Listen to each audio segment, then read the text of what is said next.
গত প্রায় 14 বছর ধরে গৃহযুদ্ধের ফলে সিরিয়ার অর্থনীতির অবস্থা বেশ খারাপ হয়েছে।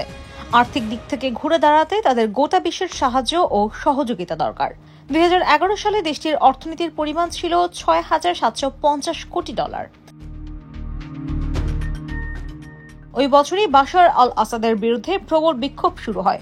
বিদ্রোহীরা তৎপরতা বাড়ায়, পুরোদস্তুর গৃহযুদ্ধ শুরু হয়ে যায়। বিশ্বের 196টি দেশের মধ্যে অর্থনীতির নিরিখে সিরিয়া ছিল 68তম স্থানে,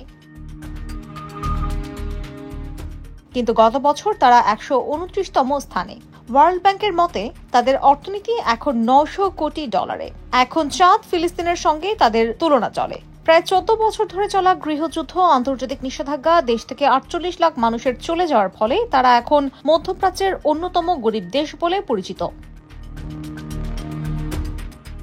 জাতিসংঘের মতে সিরিয়ার 70 লাখ মানুষ এখন গৃহহীন। এই দীর্ঘস্থায়ী সংঘাতের ফলে দেশের পরিকাঠামোর অবস্থা খুবই খারাপ।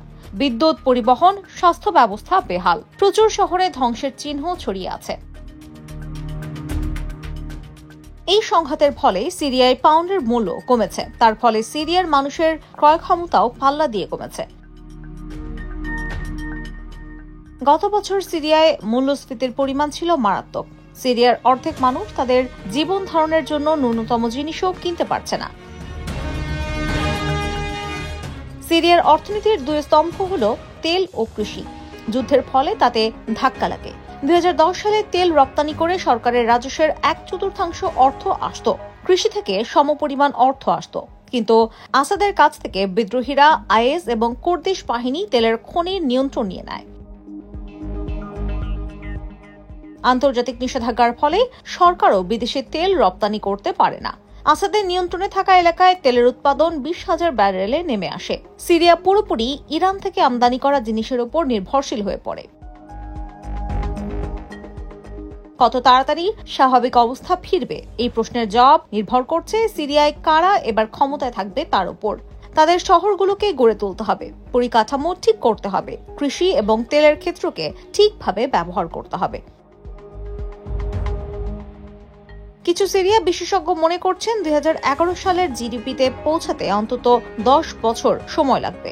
তবে এরপর যদি রাজনৈতিক অস্থিরতা দেখা দেয় তাহলে সিরিয়ার অবস্থা আরো খারাপ হবে বলে তাদের আশঙ্কা। সাবেক আল কায়েদার সঙ্গে যুক্ত হায়া তাহরির আল শাম HTS এর নেতৃত্বে দামেস্ক দখল করেছে বিদ্রোহীরা। তারা এখন নতুন সরকার গঠনের চেষ্টা চালাচ্ছে। তবে সিরিয়ার ক্ষেত্রে অত্যন্ত কঠোর আন্তর্জাতিক নিষেধাজ্ঞা জারি থাকবে। এই সংগঠনকে জাতিসংঘ ও যুক্তরাষ্ট্র জঙ্গি সংগঠন বলে ঘোষণা করছে। পশ্চিমা ও আরব দেশগুলো মনে করছে HTS এর সিরিয়া শাসনের অর্থ হল আসাদকে সরিয়ে কট্টরপন্থী শাসনের সূচনা হওয়া। এই নিষেধাজ্ঞা জারি থাকলে কোনো আন্তর্জাতিক সংস্থা সিরিয়াকে সাহায্য করবে বলে বিশেষজ্ঞরা মনে করছেন না। মার্কিন প্রেসিডেন্ট জো বাইডেন বলেছেন, যুক্তরাষ্ট্র তাদের যতটা সম্ভব সাহায্য করতে পারে। আসাদের শাসন থেকে স্বাধীন সার্বভৌম শাসনে যাওয়ার জন্য আমেরিকা তাদের সাহায্য করবে। কিন্তু ডোনাল্ড ট্রাম্প বলেছেন, সিরিয়ায় ওয়াশিংটনের জড়িয়ে পড়া উচিত নয়। বাইডেন প্রশাসন HTS কে জঙ্গি সংগঠনের তালিকা থেকে সরিয়ে দেওয়া যায় কিনা তা নিয়ে আলোচনা করছে। আসার কথা হলো মঙ্গলবার থেকে সিরিয়ায় কেন্দ্রীয় ব্যাংক ও 2টি বাণিজ্যিক ব্যাংক খুলবে। কর্মীদের অফিসে আসতে বলা হয়েছে। সিরিয়ার বর্তমান মুদ্রাই বহাল থাকবে।